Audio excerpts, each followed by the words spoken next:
Well, welcome or welcome back to my channel. It's Alyssa, the Earbud Bookworm, and I am finally doing my December reading roundup.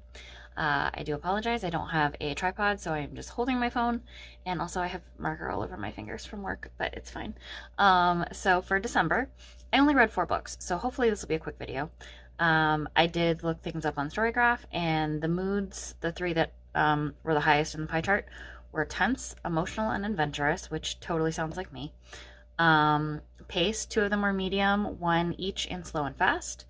3 were nonfiction, and 1 was nonfiction. That'll be the first nonfiction I talk about on this channel, but definitely not the last. I think I already read at least 1 in January. I might have read 2, actually. I can't remember.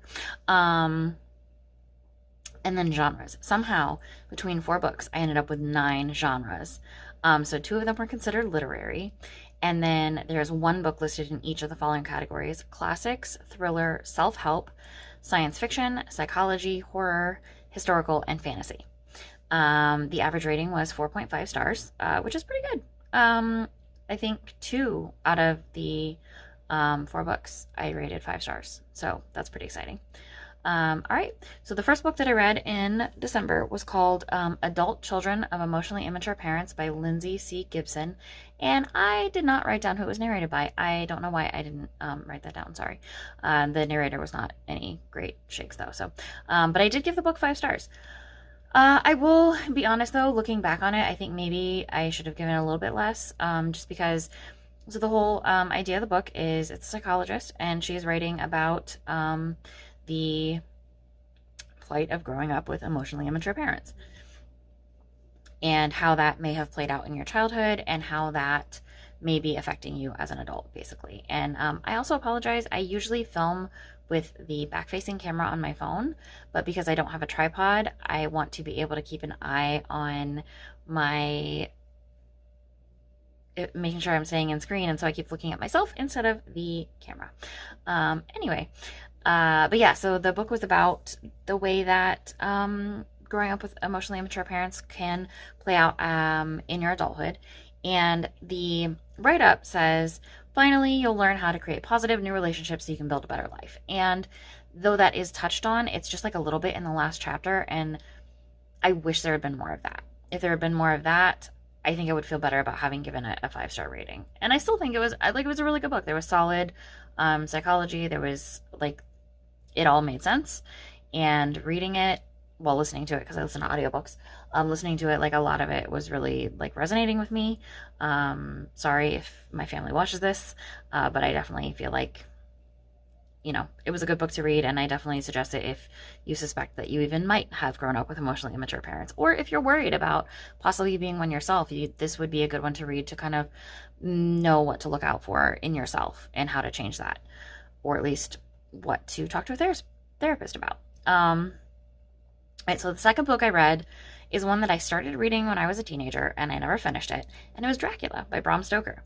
It was narrated by Simon Vance, and I gave it 3.5 stars, and honestly, I'm surprised I even gave it that much, because obviously I DNF'd it when I was a teenager, and I wasn't reading a whole lot back then anyway.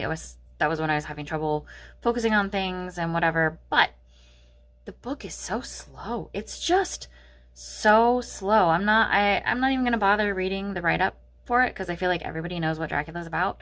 You know, about Jonathan Harker and Dracula, and it's told through, you know, journals and letters and stuff like that, and I actually like that format, but it's just the book itself is just so slow. Simon Vance saved it. I would listen to Simon Vance, like, read search results on Google. Like, I love his voice. So he helped. But yeah, I didn't, 3.5 stars, that's generous. On Goodreads, where I don't do half stars, I gave it, I dropped it down to 3 instead of bumping it up to 4. And then number 3, I loved this one. I only gave it 4.5 stars for some reason, but it's called Ariadne. It's by Jennifer Saint, narrated by Barry Krynick. And I put in parentheses here, I was like, it was so good, but just not quite 5-star level. Like, it was so good. one of the reasons that I didn't quite go all the way up to 5 stars is that some of the imagery kind of went too far, and then other times the imagery didn't go far enough. And I know that that's kind of subjective, but that's why I personally only gave it 4.5 stars. But it was really, really good. So here's the write-up. This is one where I'm just going to read the write-up from Goodreads. It says, Ariadne, Princess of Crete, grows up greeting the dawn from her beautiful dancing floor and listening to her nursemaid stories of gods and heroes. But beneath her golden palace echo the ever-present hoofbeats of her brother, the Minotaur, a monster who demands blood sacrifice. When Theseus, the Prince of Athens, arrives to vanquish the beast, Ariadne sees in his green eyes not a threat, but an escape. Defying the gods, betraying her family and country, and risking everything for love, Ariadne helps Theseus kill the Minotaur. But will Ariadne's decision ensure her happy ending? And what of Phaedra, the beloved younger sister that she leaves behind? Hypnotic, propulsive, and utterly transporting, Jennifer Saint's Ariadne forges a new epic, one that puts the forgotten women of Greek mythology back at the heart of the story as they strive for a better world. And I have loved mythology for a long, long time, but I loved this retelling of it. It was so good. And I think I saw that the same author has one about, who was it? Athena, maybe? Or I don't know, but there's more, and I want to read them because it was so good and I loved it, and the narrator was really good too. And then the fourth and final book for December that I read was one that my husband suggested. He read it, and it was one where he didn't quite get to finish it before it got sent back on Libby, and he was just like really like just waiting and waiting and waiting for it to come back. And once he finished it, the second he finished it, he sent me a message. Like he was at work and he sent me a message and he was like, "You have to read this book." It is called Whalefall. It's by Daniel Kraus, and it was narrated by Kirby Hayborn.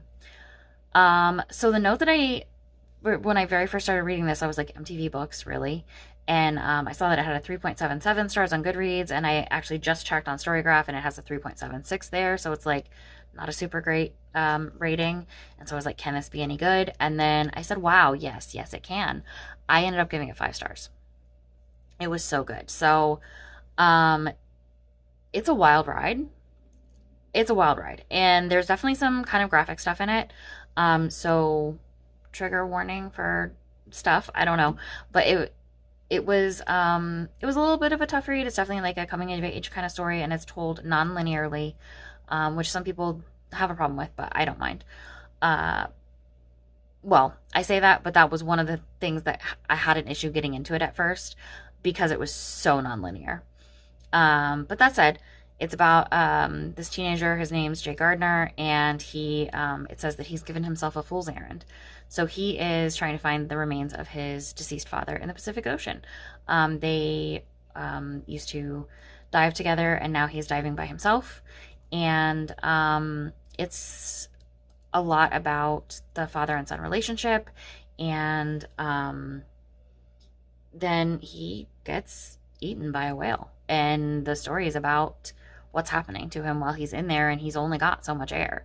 So it's a wild ride, and I absolutely suggest it. It was really, really good. And I don't know if the author is a marine biologist or just did really a lot of research, but from everything that I understand, it's a scientifically accurate book. Anything that's in there has basis in science, in reality. So it was a really good book.